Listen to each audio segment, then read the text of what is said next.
Assalamualaikum warahmatullahi wabarakatuh. Salam prakarya dan kewirausahaan SMAN 1 Python.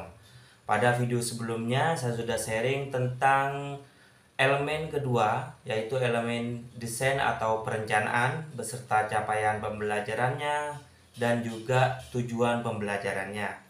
Kali ini saya akan berbagi tentang elemen ketiga, yaitu elemen produksi serta capaiannya dan tujuan pembelajarannya.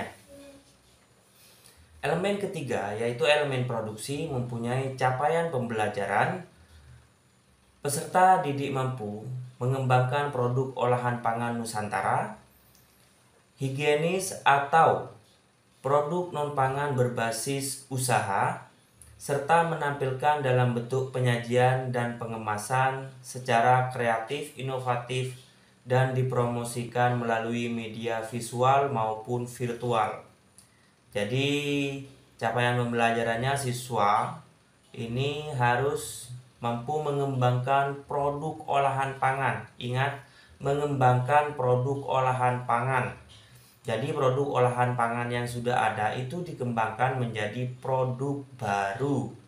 Misalkan olahan pangan berbasis kue, di mana kue harus ada yang namanya pembaharuan dalam segi bentuk maupun dalam segi penyajiannya supaya orang lebih tertarik, terutama kue tradisional, semisal kue tradisional onde-onde.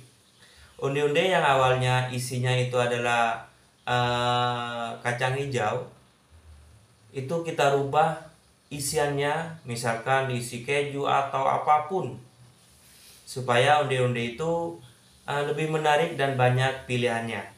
Misalkan juga warnanya dirubah, misalkan warna pink atau orange terhadap onde-onde tersebut.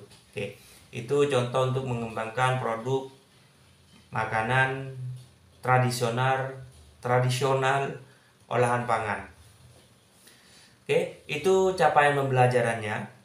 Dan tujuan pembelajaran dari elemen ketiga ini adalah yang pertama, peserta didik mampu membuat produk dan kemasan olahan pangan higienis Nusantara dari bahan nabati serta penyajian sesuai desain yang dirancang. Nah, ini nomor satu.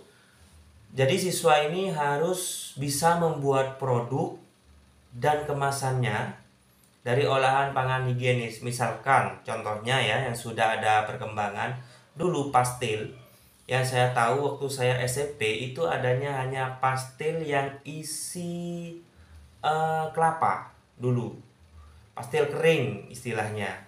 Sekarang pastil itu sudah mengalami perubahan, yaitu ada yang namanya pastil basah yang isiannya ada daging dan sayur-sayuran. Itu adalah perubahan yang harus dilakukan oleh penerus bangsa, terutama siswa dan siswi, supaya makanan tradisional itu tetap eksis dan bisa bersaing di internasional maupun nasional. Seperti itu, contohnya adalah pastil basah. Dan dulu pada pastil kering itu tidak ada kemasannya atau tidak ada bungkusnya.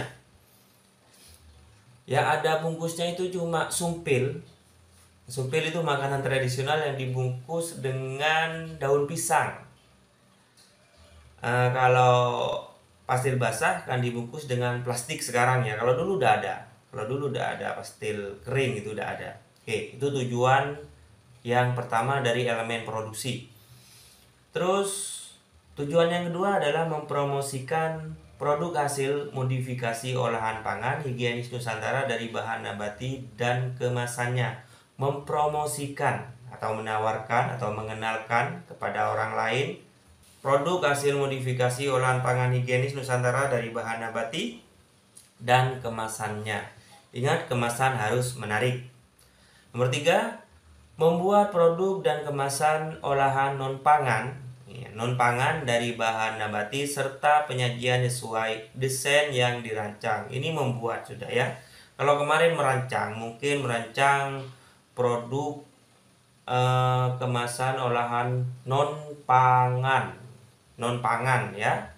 Non-pangan itu contohnya kalau di jagung adalah jagungnya itu olahan pangan yang bisa diolah menjadi makanan atau menjadi kue.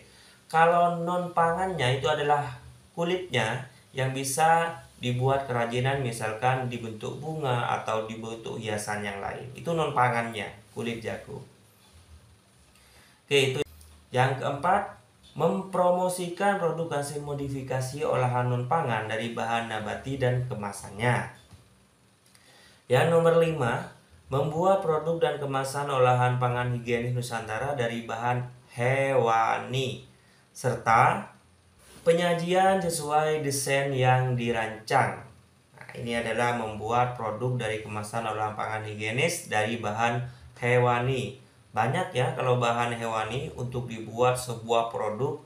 Misalkan produk yang saya contohkan kemarin adalah ayam geprek, ayam penyet. Dulu saya tidak kenal waktu SMP, tidak ada ayam geprek. Yang saya tahu ya, saya ingat waktu SMP itu udah ada ayam geprek, ada ayam penyet, ayam yang sudah terkenal sekarang. Kalau sekarang karena ada yang namanya perubahan dan harus memang, karena yang abadi itu hanyalah perubahan, kalau yang lainnya ada abadi. Jadi harus dirubah. Setelah ayam geprek mungkin nanti tahun 2024 atau 2023 pertengahan ada produk ayam yang terbaru. Dulu nugget tidak ada, sekarang ada ya.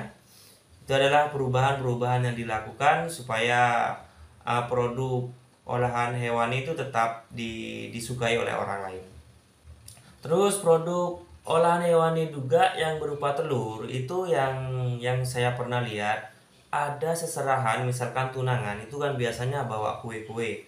Itu ada telur masen atau telur asin ya, itu dibentuk menjadi sebuah karakter, diberi mata, terus dilukis baju-baju seperti itu pada telurnya sehingga menyerupai sebuah karakter. Yang saya pernah lihat karakter Minion ya, itu dibuat seserahan. Saya kira kue, terus saya lihat, oh ini kok telur asin. Oh berarti ini ada perubahan pada produk supaya lebih menarik. Itu dibawa untuk seserahan seperti itu. Itu yang nomor 5, tujuan pembelajarannya. Yang nomor 6, tujuan pembelajarannya adalah mempromosikan produk hasil modifikasi olahan pangan higienis Nusantara dari bahan hewani dan kemasannya.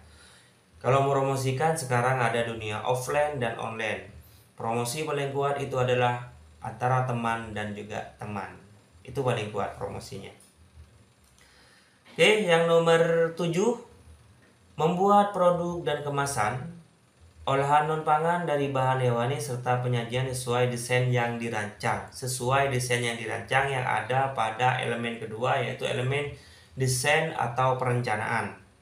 Itu nomor 7. Nomor 8, pada elemen ketiga ini adalah elemen produksi. Yang nomor 8, tujuan pembelajarannya adalah mempromosikan produk hasil modifikasi olahan non-pangan dari bahan hewani dan kemasannya.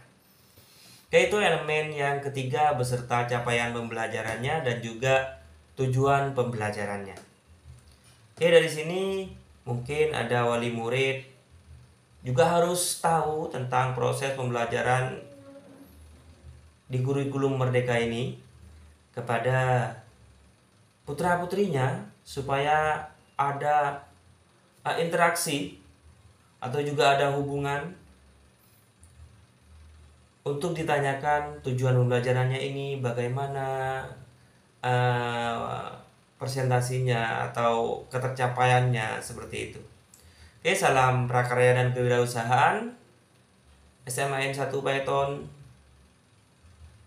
Teruslah berkarya, belajar dan belajar. Suatu saat cita-cita kalian akan menghampiri kalian.